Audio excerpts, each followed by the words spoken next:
You just realized you've been scammed. You stare at your phone screen in horror. You immediately call your bank. You call the police. You give them the exact account number you sent the money to. You think, they have the account number, they can just freeze it. They can just reverse the transaction and give my money back. But the bank teller shakes their head. The police officer takes a report, knowing nothing will happen. Because the money isn't in that account anymore.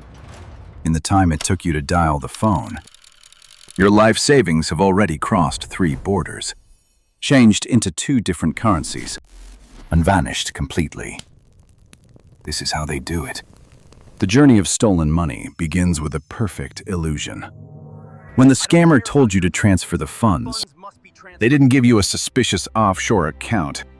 They gave you a domestic, local bank account. It had a real name, a real address. It looked completely legitimate. Because the person who owns that account is not the scammer. That person is a money mule. The first layer of defense for the syndicate. Who are these mules? Some are desperate people hired through fake online jobs, believing they are payment processors for a legit company. Others are victims of romance scams, blindly following orders. And many are simply hacked accounts bought on the dark web. The mule is the sacrificial pawn, the buffer between the scammer and the police.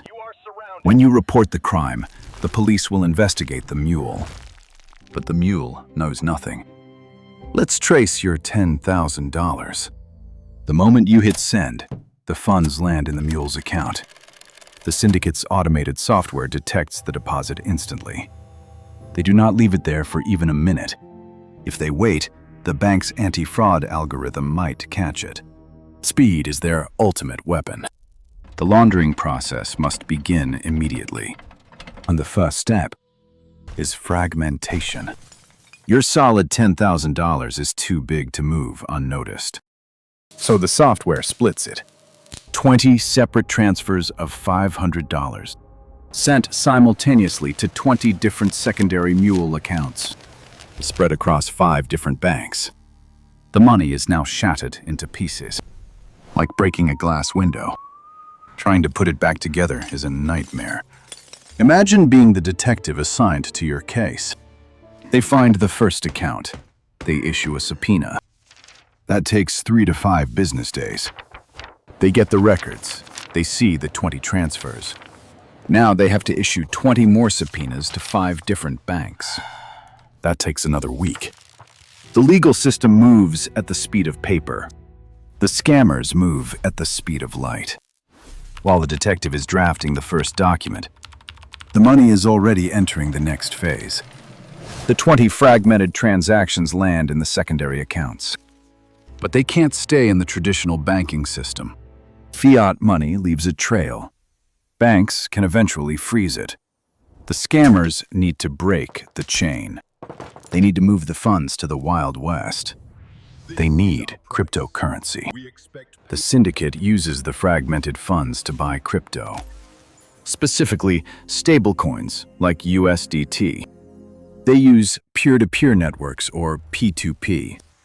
They buy the crypto from legitimate traders online, transferring the stolen bank funds in exchange for digital tokens. The moment that trade is executed, the tether to the real world is severed. Your $10,000 is no longer sitting in a bank vault. It is now lines of code on a decentralized blockchain, beyond the reach of any court order, beyond the jurisdiction of any government. The bank trail ends at the P2P trader. The trader is investigated, but they did nothing wrong.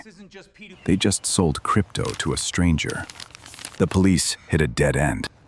But for the scammer, the job isn't finished. The blockchain is public. If the police have the wallet address, they can still watch the money. This is where the laundering gets truly sophisticated. The scammers must blind the blockchain. They send the newly acquired crypto to a mixer, a cryptocurrency mixer like Tornado Cash. It is a black box designed purely for anonymity. Here is how it works. Imagine your $10,000 is a bucket of red paint. The police are tracking that red paint. The scammer pours the red paint into a massive pool. A pool filled with blue, yellow, green, and black paint from thousands of other users. The pool spins. The colors blend. The smart contract scrambles the origins of every single drop. Then the scammer withdraws a bucket of gray paint from the other side. The mathematical link between the deposit and the withdrawal is permanently broken. The police can see the money go into the mixer. They can see money come out, but they can never prove which output belongs to which input. The trail doesn't just go cold, it disintegrates. The funds are now cryptographically clean, washed of all original sin, ready to be used by the syndicate without fear of seizure. But they still need to cash it out. They can't use a regulated exchange like Coinbase or Binance. Those require ID verification, KYC. They would be arrested immediately. So they route the clean crypto to offshore, unregulated exchanges. Platforms operating in countries with no extradition treaties. Or they use underground OTC brokers, over-the-counter traders who deal in millions, exchanging crypto for physical cash. No questions asked. The transition is complete. What started as your hard-earned savings is now untraceable cash in the hands of a cartel, funding the very compounds that will call the next victim, funding the salaries of the fake police officers, funding the AI software to clone the next voice. The money fuels the machine. This entire process, from your bank account to the mixer, takes less than 30 minutes. While you were still on hold with your bank's fraud department, while you were still explaining the situation to the police, the money was already gone. The syndicate has industrialized theft. They have built a financial highway that runs parallel to our own, operating in the shadows of the global economy, exploiting the very systems designed to make our lives easier. We wanted instant banking. We wanted seamless transfers. But speed is a double-edged sword. When money moves instantly, fraud becomes permanent.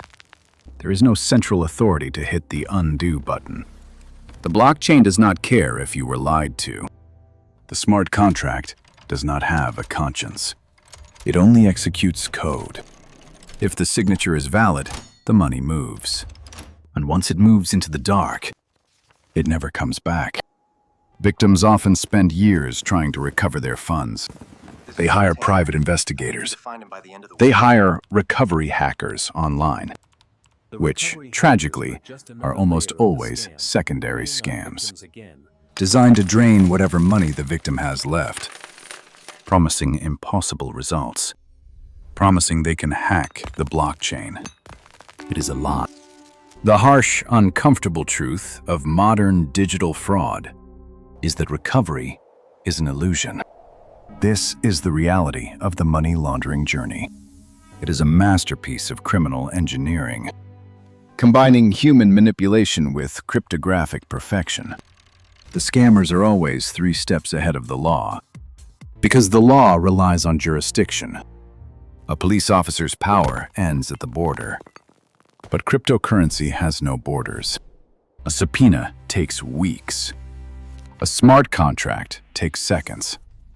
It is an asymmetric war, and the authorities are fighting with one hand tied behind their back, until global regulations force unregulated exchanges to comply, until banks slow down high-risk instant transfers. The syndicate will continue to win. The money will continue to flow into the dark. Millions of dollars, every single day. We must stop blaming the victims. We must stop asking, how could they fall for it? Because the victims are fighting a billion-dollar industry. An industry that tests its scripts on millions of people, refining the psychology, perfecting the delivery. It is not a fair fight. And the only way to win is to never step into the ring. The journey of scammed money teaches us one critical lesson. In the digital age, your money is only safe while it is in your control. The send button is absolute. It is a point of no return. Do not rely on your bank to save you. Do not rely on the police to recover the funds. The financial system is built to facilitate transactions, not to protect you from your own decisions. You're the final firewall. You are the only security protocol that matters. When someone asks you for money out of nowhere, whether it's a terrifying phone call, a promise of easy income, or a lover you've never met, pause. Take a breath. Verify the reality before you verify the transfer. Talk to someone you trust, because the moment you authorize that payment, the moment your money leaves your hands, it begins a dark journey. A journey into a world where it will be washed, fragmented, and consumed.